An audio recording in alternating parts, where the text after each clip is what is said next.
Hi, Shada. Thank you for your email and your question. I'm just going to make you a video here and walk it through piece by piece here so that you can understand how to do this question, okay? So the first part of the question refers to the properties of parallelograms and rhombuses, okay? So a rhombus, I don't even know if that's plural for rhombus. Rhombi? Rhombuses? Who knows? A rhombus has all sides equal, so it's really a pushed over square, okay? One of the properties of a rhombus is that the diagonals are perpendicular. We'll use that symbol for perpendicular. So in other words, we have to show that D1 is perpendicular to D2. Now that becomes really easy when we're working with vectors, because we know that any perpendicular vectors have a dot product of 0 if they're at 90 degrees to each other.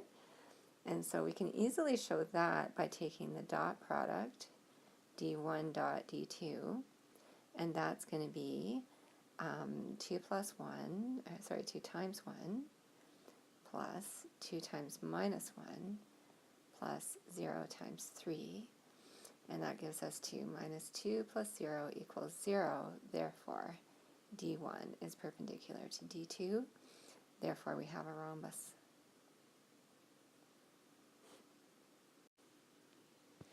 The second part of our question has to do with the length of the sides and actually finding the side length. So there's a little trick that you can use there. The first thing that we're going to need to do is work out the magnitude or the length of both vectors, and that's easy to do. We just take all of the squares of the coordinates and square root them, and so the magnitude of this vector is going to be root 8, and the magnitude of the second vector is going to be 1 squared plus minus 1 squared plus 3 squared, so that one's going to be root 11, okay? There is a formula for the area of a rhombus, and we've already shown that it is a rhombus in part 1. It's a really simple formula. It's d1 times d2 over 2. So now that we've got these magnitudes, just lengths of the diagonals, we could do this, and we could get root 88 over 2, and you can simplify that further if you want. If you take a 4 out, the square root of 4 is 2, so it's 2 root 22, over 2, and then the 2's will cross. So we have root 22 as the area. Now, we also know that area of a rhombus is the perpendicular base times the height divided by 2. And so if that's equal to root 22, then we can solve because this is a rhombus. Hold on, I got to think this one through for a minute. Okay, I think I know what we have to do here. So let me show you my idea. The other property of diagonals of a rhombus is that we don't need the other property, we just need the fact that they are perpendicular. So let's think for a minute. We've got our rhombus, and let's just draw on one diagonal so that it doesn't get too messy here. Actually, sorry, I have to draw in both diagonals because I have to show my 90-degree angle, okay? So the diagonals also bisect each other. That's the other property of diagonals in a rhombus, which means that this side and this side are equal, and this side and this side are equal.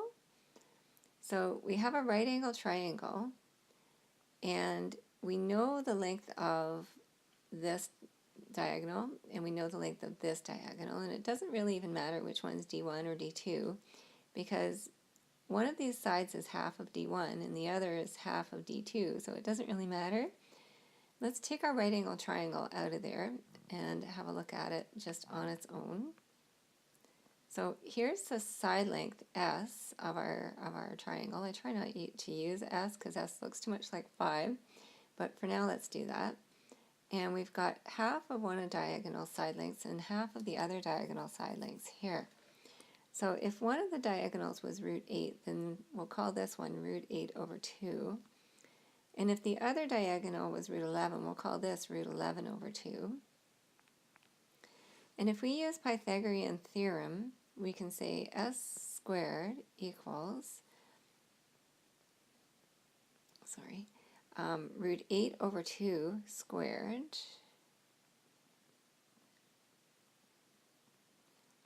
plus root 11 over 2 squared. That will give you the side length s of the rhombus, and we know that the side lengths of a rhombus are all equal, all four sides are equal. So that will actually let you determine the side length for question 2 in that question. I'm going to stop there because if this is an assignment question, I shouldn't do it all the way to the end for you. I should just get you started. So I think that gives you enough to get started. Just square both of these terms here and here, add them together, take the square root to find s, and you should have what you need.